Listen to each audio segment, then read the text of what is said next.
खबरों के प्रायोजक है लोचक ग्रुप।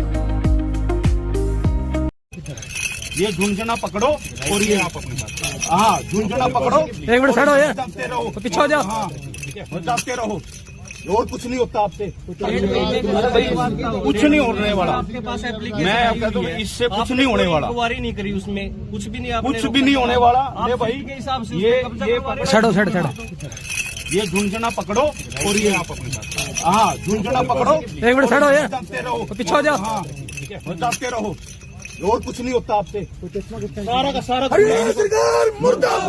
देखो ये जो घटनाक्रम आपने भी देखा है, सब गोला की जनता ने लगभग देख ही लिया है जो किस लंबे समय से अवैध रूप से जो निर्माण हो रहा था।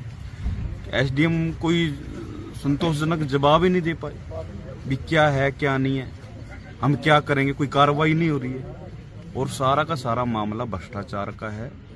ये एसडीएम ऐसा एसडीएम है, ये ऐसे कि ऐसे मेरे को खबर मिल रही है, मेरे पास आते हैं लोग भी ऐसा करके बहुत भ्रष्टाचार फैला रखा है इस एसडीएम ने। और इस प्रकरण में आपने देख लिया कि जो मैं वही तो कह रहा हूँ, वो बदल गया। वो जो पहले उस दिन मेरे सामने जो बात करी थी है, अब वो बदल रहा है। उस बयानों से भी मैंने ऐसे कहे नहीं है, हर्ष की पत्रकार के उसमें मैंने ये बयान दिया। अरे मेरे को जो आपने रिपोर्ट दी, जो मैंने फोन पे जो बात करी है, आप उस विषय में आइए।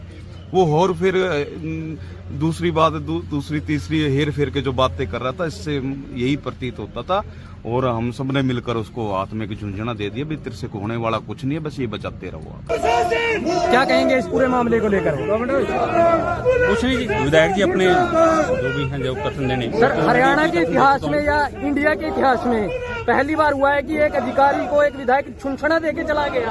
देखो जी, वो जो है अपने जिम्मेवारी अपने हरकतों के लिए खुद है, मैं इसमें क्या कह सकता हूँ। जनाब आप है अपने लिए। सर, आपके पास कंप्लेंट आई, आप सरकार की अथॉरिटी मालिक हैं, मैंने अपनी तो जांच आपने करके एक बड़ा ऑलरेडी दे चुका हूँ जी। अनऑफिशियल सवाल किया कि मेरा डिपार्टमेंट नहीं है, इससे क्या प्रतीत करते हैं? नहीं, मेरे डिपार्टमेंट से मतलब है जो भी अगर वहाँ पे कमी पेशी है, मैं तो जो शिकायत दी गई उसकी जांच कर सकता हूँ। उसमें तो रेंट एग्रीमेंट पे दिया हुआ है, किस रेंट पे दिया हुआ है उसका तो कोई संबंध नहीं है। मेनली बात क्या थी जांच के अंदर की, एक्सटेंशन हो रहा है कि नहीं हो रहा, वो वैध है नहीं।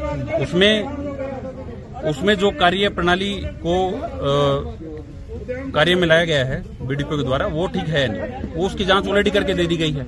अब इसमें आप 10 सवाल और उठाना चाहिए तो वो मेरी जांच का विषय थोड़ी था। सर, प्राइम फेशिया आपको लगा कि ये काम गलत है, आपने काम रोक दिया, उसके बाद आपकी जांच में क्या सामने आया? जांच होने तक तो काम को रोका ही जाएगा ना जी, जब तक क्लियर नहीं हो जाता। जांच में ऑलरेडी जो है जांच रिपोर्ट में सौंप चुका हूँ कि इसके अंदर कार्य प्रणाली जो यूज की गई थी वो सारे उन्होंने प्रोसीजर तो फॉलो किए ही हैं, ठीक है जी। इसके अलावा किस दुकानों को किस रेंट के ऊपर देना है, नहीं देना है, कितना उसमें खर्चा लग रहा है, वो सब जो है बीडीपीओ अपने स्तर के ऊपर देखकर वो फैसला लेंगे कि उसमें जो है वो कार्य कराना उचित है। बार बार आप पर भ्रष्टाचार के आरोप लगते हैं, क्या कहेंगे सर? इतने भ्रष्टाचार के आरोप आज तक किसी एसडीएम पर नहीं लगे। देखो जी, मैं भी आपके ऊपर लगा सकता हूँ कि आप भी जो है ब्लैकमेलिंग करते हैं जर्नलिज्म में। आरोप का क्या है, कोई साक्ष्य है तो पेश करें।